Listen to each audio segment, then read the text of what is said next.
ও ভাই, ঘটনা তো ঘটে গেছে। Arshad Adnan out, Malek Afsari in. যতটুকু শুনতে পাইছি সেটা হচ্ছে আরশাদ আদনানের একটা মুভি করার কথা শাকিব খানকে নিয়ে। সাহেব মুভিটার ডিরেক্টর হচ্ছে সাইফ চন্দন, কিন্তু আপনারা ভালো করেই দেখছেন যে এই ঘোষণা আসার পরে কিন্তু সাকিবিয়ানরা অত বেশি খুশি হয় না, কারণ শাকিব খান যে মানের হচ্ছে অভিনেতা, তাকে দিয়ে আসলে সাইফ চন্দন মুভি বানাবে। সাইফ চন্দন কিন্তু ওই ক্যাটাগরির বা ওই লেভেলের ডিরেক্টর এখনো হয় নাই। তো এই রিস্ক কিন্তু একের পর এক শাকিব খান নিজেকে নিয়ে নিতে পারে না।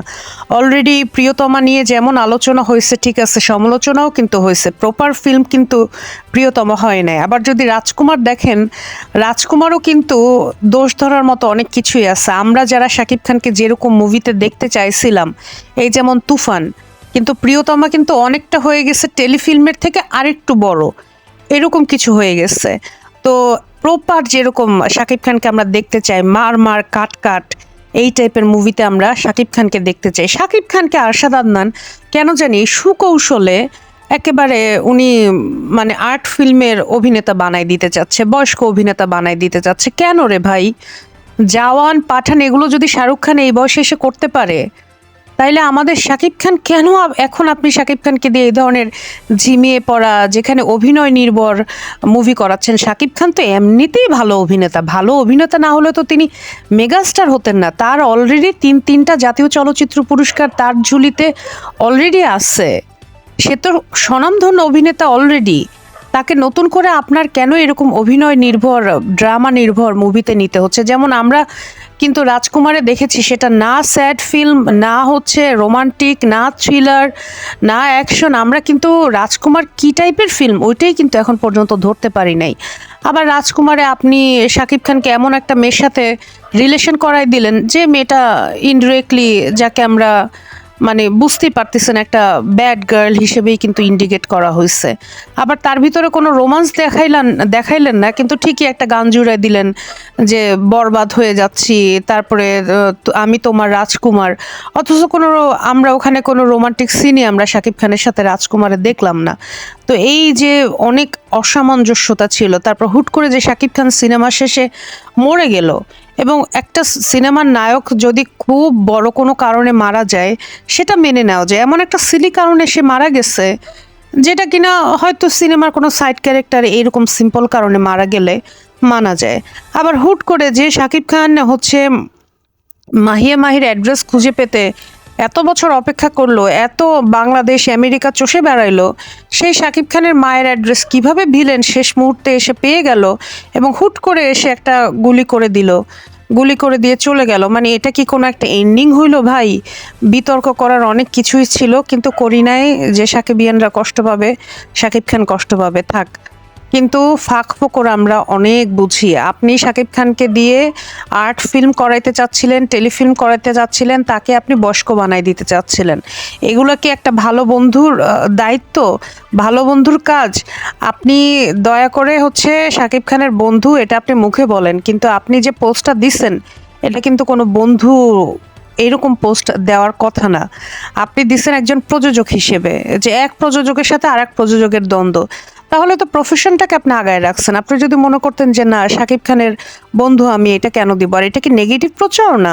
তুফান অলরেডি ভাই যে পরিমাণ প্রশংসা পাইছে, তুফান তো অলরেডি হাইপে আছে। আপনার তো দয়া করে এই নেগেটিভ একটা প্রচারণা চালায়ে তাকে তো আপনার হাইপে নেওয়ার কোনো দরকারই ছিল না। তো শুধু শুধু নিজের নামটা খোয়ালেন, কোনো দরকার ছিল না। সাকিবিয়ানরা কেমন জানেন?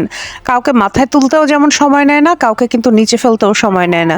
এই যেমন আমি যদি বলি হচ্ছে রায়হান রাফি, এই আফরান নিশো হচ্ছে শাকিব খানের বিরুদ্ধে কিছু কথা বলছিল, তাকে আকার ইঙ্গিত ইনসাল্ট করছিল, মনে নাই? সুড়ঙ্গ কিন্তু ঠিকই অনেক ভালো একটা ফিল্ম ছিল, সেরকম ব্যবসা কিন্তু করতে পারে না। এবং আপনারা দেখছেন যে সাকিবিয়ানরা কি পরিমাণ অ্যাটাক করছে রায়হান রাফিকে, তমা মির্জাকে, আফরান নিশোকে। আজকে কোথায় তারা? এখন যখন আবার সেই রায়হান রাফি শাকিব খানের সাথে মুভি করতেছে, রাফিকে মাথায় তুলে সবাই নাচতেছে। তো এরাই হচ্ছে সাকিবিয়ান, এরা কাউকে মাথায় তুলতেও সময় নেয় না, আবার এরা মাটিতে ফেলতেও সময় নেয় না।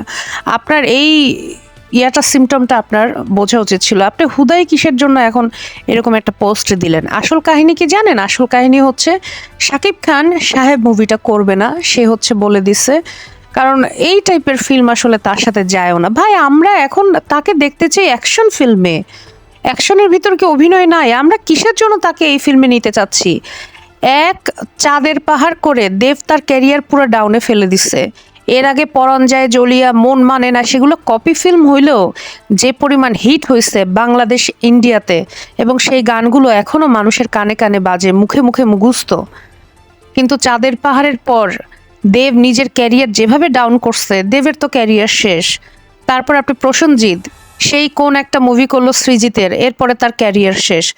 প্রশংসিত হওয়ার তো কিছু নাই ভাই, সে তো অলরেডি ভালো যে অভিনেতা সেই হিসেবে প্রশংসিত আছে। নতুন করে আপনি তাকে অভিনয় নির্ভর সিনেমা তাকে দিয়ে কেন করাচ্ছেন? আমরা চাই ভাই অ্যাকশন। অ্যাকশন ছাড়া কোনো মেগাস্টার সুপারস্টার বেশি দিন টিকে থাকতে পারে না।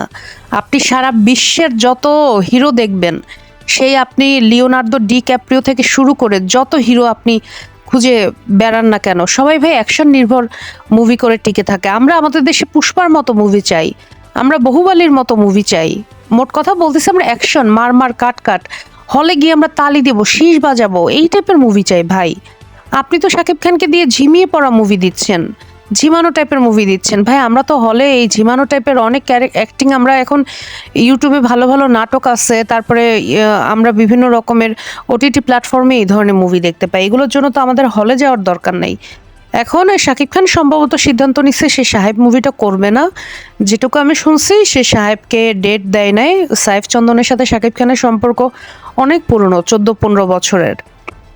তো সাইফ চন্দন লোকাল মুভিটা করছে বুবলিকে নিয়ে। আপনি দেখছেন সাইফ চন্দনের মেকিংয়ের ধরন। অ্যাকশন ফিল্ম কিন্তু আলাদা, যেটা হচ্ছে মাস্টার মেকার মালেক আফসারি করতে পারে। আপনারা দেখেন মালেক আফসারির পিছনে মহানায়ক মান্না ইনভেস্ট করছে। এমনি এমনি সেই মুভিগুলো দেখেন তো কি পরিমাণ সুপার ডুপার হিট। মুভি হইতে হবে মুভির মতো, মুভিকে মুভির মতোই মনে হইতে হবে, যে না যেটা দেখে মনে হচ্ছে মুভি। শেষ বয়সে করলো কি পাসওয়ার্ডের কাহিনী কি ভুলে গেছেন? গানগুলা ইউটিউবে এখনো লক্ষ লক্ষ ভিউ, কোটি কোটি ভিউ, ভুলে গেছেন সেগুলো? পাসওয়ার্ড মুভিটা কীরকম হাইপ তুলছিল, কীরকম দর্শক উপচে পড়ছিল। পাসওয়ার্ড যদি এখন রিলিজ হইতো না, দেখতেন 12 কোটি টাকা নাকি আয় করছে। এখন যদি পাসওয়ার্ড রিলিজ হইতো 40 কোটি টাকা ছাড়াই যেত। তো শাকিব খান তো মানুষ চিনে, শাকিব খান তো ওনার সাথেও 5টা মুভি করছে। শাকিব খান জানে না যে কোন ডিরেক্টর কিরকম? এমনি এমনি একটা সুপারস্টার 25 বছর ধরে তো ভাই ইন্ডাস্ট্রিতে টিকে নাই, শুধু মানুষের কথায় তুমি চলবে না। তো দয়া করে আরশাদ আদনান, আমি যেটা বুঝতেছি যে শাকিব খানের উপর একটু বেশি মনে হয় প্রভাব ফেলতে চায়, কিন্তু শাকিব খান এতটা কাঁচা খেলোয়াড়ও না। তিনি খুব ভালো করেই বোঝে যে তার কোন পথে আগানো উচিত। শুধু বন্ধুত্বের দোহাই দিয়ে আপনি শাকিব খানকে দিয়ে যা তা মুভি করাই নিবেন, তা তো হয় না। শাকিব খান তাও আপনাকে 2বার সুযোগ দিছে, সিনেমাগুলো হয়তো প্রশংসিত হয়েছে, কিন্তু আমাদের মনের ক্ষুধাটা কিন্তু মেটে নাই। আমরা শাকিব খানকে দেখতে চাই পাসওয়ার্ডের মতো মুভিতে, ওইরকম মার মার কাট কাট মুভিতে। তো শাকিব খান এই জন্য মালেক আফসারি স্যারকে ডেট দিছে, জেমস মুভি আসবে, বঙ্গ এখন অনেক, ওদের টাকার কোনো অভাব নাই। শুনছি বঙ্গ নাকি শাকিব খানের পিছনে ইনভেস্ট করবে 10-12 কোটি টাকা। তো শাকিব খান জেমস নাম শুনেই তো গায়ের লোম খাড়া হয়ে যাচ্ছে, সেই লেভেলের মুভি। আর মালেক আফসারি স্যার তো পরীক্ষিত ডিরেক্টর, মাস্টার মেকার খেতাব তো আর এমনি এমনি পায় নাই। আপনারা ভালো করেই জানেন ওনার মুভি কি পরিমাণ মানে মানে চমৎকার লেভেলের মুভি উনি বানায়। সেই ধনী গরিব থেকে শুরু করে আপনি যদি এখন আমরা যদি বলি যে ওই যে লাল বাদশা, তারপরে আমরা বলতে পারি যে মান্নাকে নিয়ে যে তিনি যে মুভিগুলো করলেন, তারপরে এই যে শাকিব খানকে নিয়ে যে মনের জ্বালা, সম্ভবত মনের জ্বালা করছে, পাসওয়ার্ড করছে, ফুল অ্যান্ড ফাইনাল করছে, মুভি তো ভাই ওগুলোকে হচ্ছে মুভি বলে। তো এখন দেখা যাক কি হয়। শেষমেশ মালেক আফসারির কাছেই ফিরে গেলেন শাকিব খান, শাকিব খানের কাছেই ফিরলেন মালেক আফসারি। মালেক আফসারি অনেকদিন ধরেই বলছে যে সে শাকিব খান ছাড়া কোনো মুভি করবে না। তো শাকিব খানের কানে কি এই কথাগুলো যায় নাই? গেছে তো। এবং 9mm করার কথা ছিল, পাসওয়ার্ড 2 করার কথা ছিল, যে কোনো কারণে ইকবালের সাথে শাকিব খানের সমস্যার কারণে সেই মুভিগুলো আর আগায় নাই। করোনা চলে আসছিল, এখন নতুন করে আবারও কাজ হবে। তারপরে হচ্ছে শাকিব খানের তো মালেক আফসারি স্যারকে ডেট দেওয়াও ছিল, কিন্তু প্রযোজক বলছে যে ঈদ ছাড়া সে মুভি রিলিজ করবে না। শাকিব খান ডেট দিতে পারে নাই, মুভিটা হয় নাই। কিন্তু মালেক আফসারিকে কিন্তু শাকিব খান কখনোই ছেড়ে দেয় নাই। এখন যদি ব্যাটে বলে মিলে যায়, হয়তো জেমস করবে শাকিব খান। আমরা 2024-এ যদি শাকিব খানের অন্য মুভি দেখি, তাহলে 2025-এও দরকার হলে আমরা জেমস মুভিটা দেখব। এবং আমরা এটার জন্য এগারলি ওয়েটিং। আল্লাহ মালেক আফসারি স্যারকে হায়াত দিক। ওনার মতো ডিরেক্টর আমরা কাজে লাগাতে পারতেছি না, এটা আমাদের ব্যর্থতা। এটা আমাদের ব্যর্থতা। এমন যদি হইতো যে উনি পাসওয়ার্ড খুব হাস্যকর বানাইছে, তাহলে বুঝতাম যে না, ওনার উপরে আমাদের আস্থা নাই। উনি তো সেটা করেনি। উনি তো নিজেকে বারবার প্রমাণ করেই যাচ্ছে যে উনি কি করতে পারে আর উনি কি করতে পারে না, তাই না? ওনার হীরাচুনি পান্না সুপার ডুপার হিট মুভি। তারপর ওনার এই ঘর এই সংসার, সেটা কি আর বলতে হয়? সেটাকে বলতে হয়? ওনার ক্ষতিপূরণ, ক্ষমা, এগুলো আপনারা দেখেন না, এগুলো তো আপনারা দেখছেন। তো আমার কথা হচ্ছে মালেক আফসারি স্যারকে অনেক ধন্যবাদ। তিনি শাকিব খানকে আবারও আমাদের মাঝে, আমরা শাকিব খানকে যেরকম দেখতে চাই ওরকমই উনি আমাদের মাঝে আনবেন। এবং আমরা এটাও শুনতেছি শাকিব খান ইন্ডিয়ান প্রযোজকেরও কিছু মুভি করবে এবং অনন্য মামুনকেও সম্ভবত ডেট দেওয়া আছে। অনন্য মামুন সেটা গত বছরই বলছিল। এখন তো দরদ যে কোনো কারণে রিলিজ হয় না, দরদও হয়তো এবছর রিলিজ হয়ে যাবে কোরবানির পরে। এরপরে শাকিব খান আবার অনন্য মামুনকে ডেট দিবে। শাকিব খানের ডেট হয়তো মুশকিল হয়ে যাবে। এখন শুধু বন্ধুত্বের দাবি নিয়ে তো আপনি বারবার ডেট চাইতে পারেন না যেন তেন ছবির জন্য। তারপরে হচ্ছে তুফান 2 মাস্ট হবে, এটা এটা মালেক আফসারি স্যার তার ইন্টারভিউতে, মানে তার ইউটিউবে বলে দিছে। এখন আমি খুবই খুশি যে শাকিব খান জেমস, আমরা ভাই জেমস 9mm এইরকম মুভি চাই, এইরকম অ্যাকশন শের খান, মানে এইরকম মুভি চাই আমরা, যেখানে মার মার কাট কাট মাঠ দাঙ্গা থাকবে। শাকিব খানের সেই লুক, সিনেমা হলে আমরা শীষ বাজাবো, হাতে তালি দিব, হাতে মানে সিটে বাইরাবো, আমরা ওইরকম মুভি চাই ভাই। এই রাজকুমার প্রিয়তমা ঠিক আছে বানাইছেন, থাকুক, কিন্তু শাকিব খানকে নিয়ে যদি আপনি আবারও এরকম ঝিমান্না মার্কা সিনেমা বানাইতে চান, তাহলে প্লিজ আমাদেরকে ক্ষমা করেন। আপনার দরকার হলে আপনি মালেক আফসারি স্যারকে নেন, তাকে বলেন যে বস আপনাকে আমি 10 কোটি টাকা দিচ্ছি, আপনি শাকিব খানকে নিয়ে একটা মুভি বানাই দেন। এই আপনার সাথে সাইফ চন্দনের সম্পর্ক ভালো, এই জন্য আপনি সাইফ চন্দনকে দিয়ে শাকিব খানকে নিচ্ছেন মুভি বানানোর জন্য। This is not fair. এখানে কিন্তু বন্ধুত্ব, আন্তরিকতা থাকেন, এটা প্রফেশনের জায়গা, সেটা আপনি নিজে আজকে স্ট্যাটাস দিয়েও বুঝাই দিয়েছেন। দয়া করে আপনি আপনার প্রফেশনটা ঠিক রাখুন এবং আপনি অ্যাকশন ঘরানার ফিল্ম বানান। শাকিব খানকে দয়া করে বয়সের আগেই বুড়া বানায় দিয়েন না, এটা একটা রিকোয়েস্ট।